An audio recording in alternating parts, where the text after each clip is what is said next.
Eric, yesterday I heard someone say, take what he said with a grain of salt. I didn't quite understand. What does take it with a grain of salt mean? Great question. Take it with a grain of salt means you shouldn't completely believe something because it might not be entirely true or accurate. So, it's like being a little skeptical or cautious about what someone says? Exactly.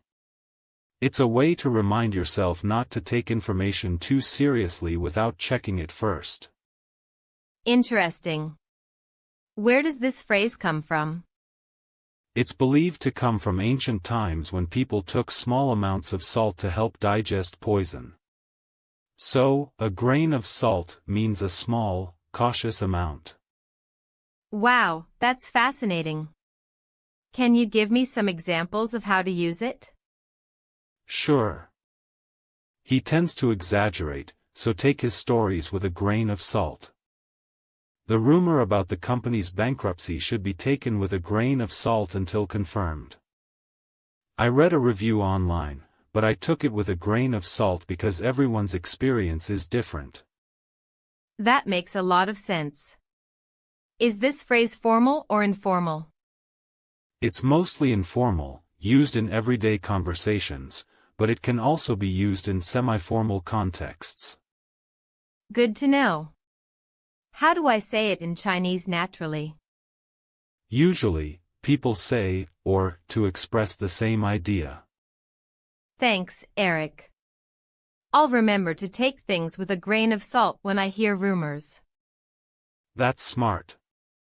It helps avoid misunderstandings and mistakes. Can this phrase be used for advice too? Yes, definitely. Sometimes people give advice based on personal opinions, so you should take it with a grain of salt. I see. Like, take my advice with a grain of salt, but I think you should try it. Exactly. That's a perfect example. Thanks, Eric. Learning these phrases really helps me understand English better. You're welcome, Arya. Keep practicing and asking questions. I will. Looking forward to our next lesson. Me too. See you next time. Eric, yesterday my friend said, don't spill the beans about the surprise party. What does spill the beans mean? Good question. Spill the beans means to reveal a secret or disclose information that was supposed to be kept private. So, it means accidentally or intentionally telling someone a secret? Exactly. It can be either accidental or on purpose. The phrase is often used to warn someone not to reveal information. Interesting. Do you know where this phrase comes from? There are a few theories, but one popular idea is that it comes from an ancient voting system where beans were used to cast votes, and spilling them would reveal the secret votes. That's fascinating. Can you give me some examples to understand better? Sure.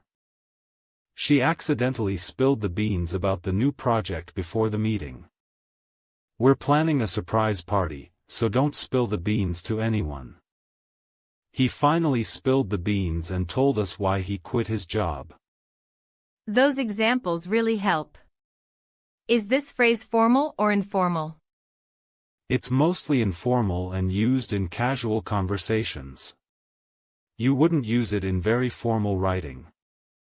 Good to know. Can spill the beans be used for positive secrets, like good news?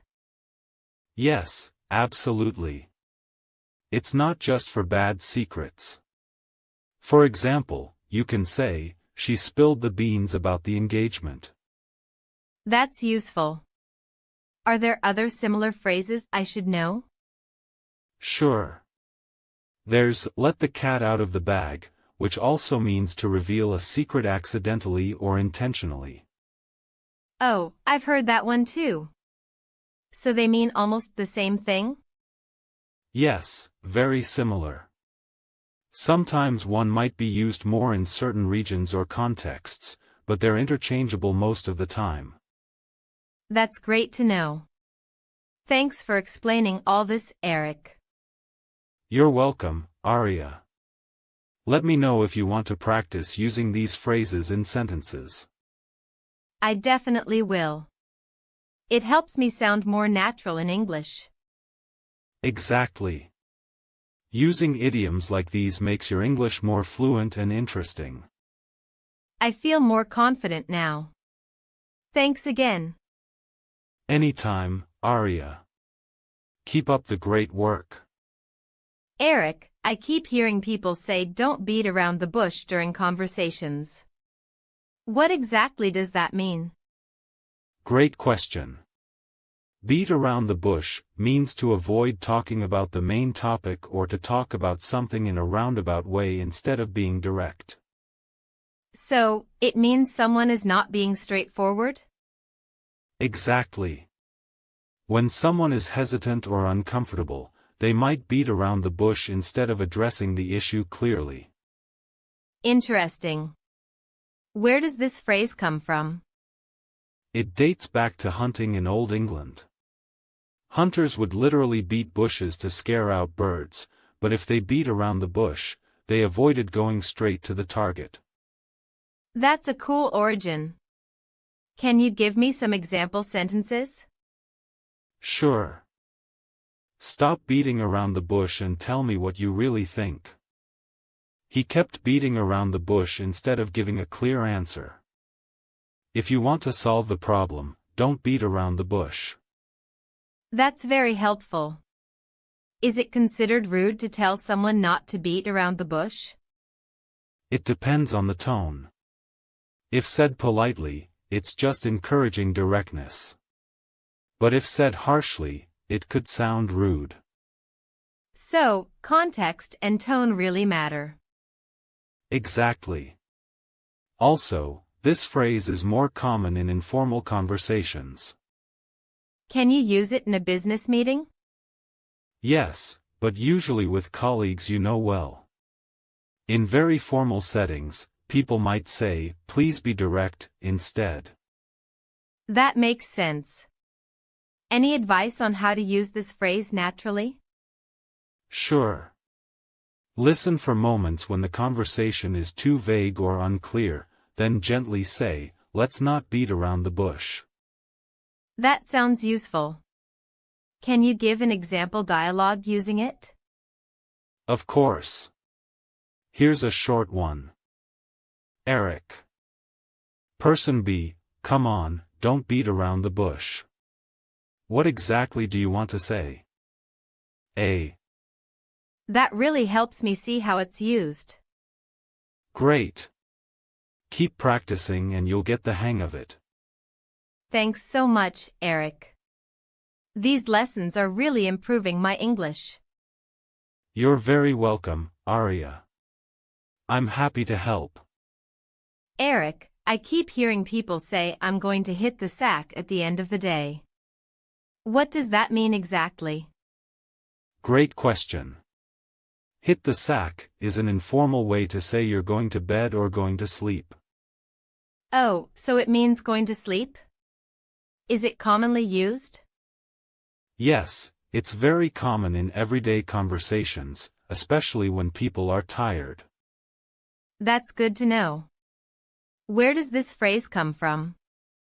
It probably comes from the old practice of sleeping on sacks filled with straw or other materials.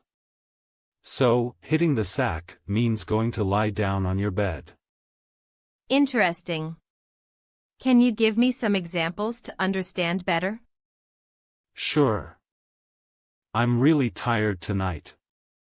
I think I'll hit the sack early. After finishing my homework, I hit the sack around 11 p.m. It's been a long day. Time to hit the sack. Those examples help a lot. Is this phrase informal or can it be used in formal situations? It's definitely informal. You wouldn't use it in formal writing or professional meetings. Got it.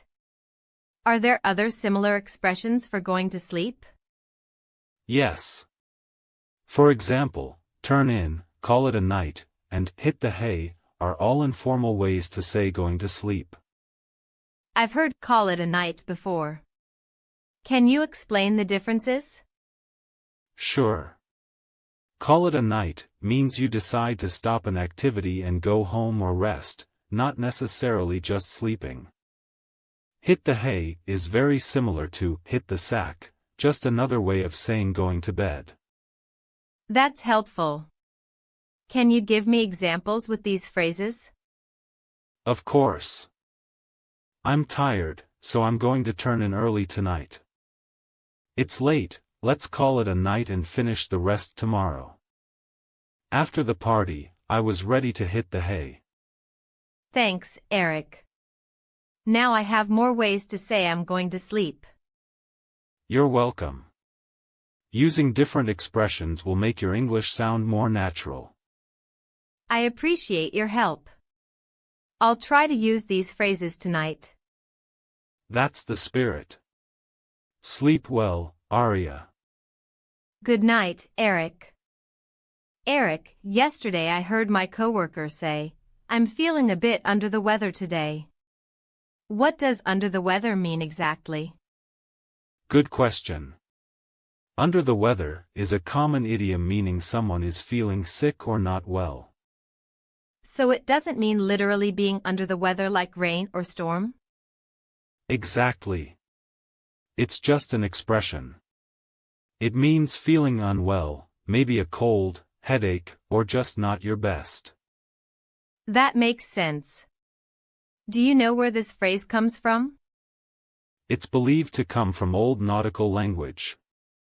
When sailors felt seasick, they'd be sent below deck, literally under the bad weather. Wow, that's interesting. Can you give me some examples of how to use it? Of course. I'm feeling a bit under the weather, so I'm going to stay home today. She's been under the weather all week with a bad cold. If you're feeling under the weather, you should see a doctor. That's very helpful. Is this phrase formal or informal? It's more on the informal side, used in everyday conversations. You probably wouldn't see it in medical reports. Got it. Are there other ways to say you're feeling sick? Yes, you can say, not feeling well, feeling ill, a bit off, or under the weather, like we discussed. Great. Can you give me some example sentences using those? Absolutely. I'm not feeling well today, so I might leave work early.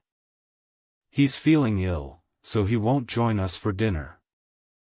She's a bit off today, maybe she didn't sleep well. These examples really help. When someone says they're under the weather, should I offer help? Yes, it's polite to show concern. You can say, do you want me to get you anything, or, take care and get well soon. That's nice. I'll remember that. Also, if you're the one feeling under the weather, it's okay to tell people you need rest. Good advice. Thanks, Eric. This lesson really helps me understand how to talk about being sick in English. You're welcome, Aria. Keep practicing and you'll keep improving.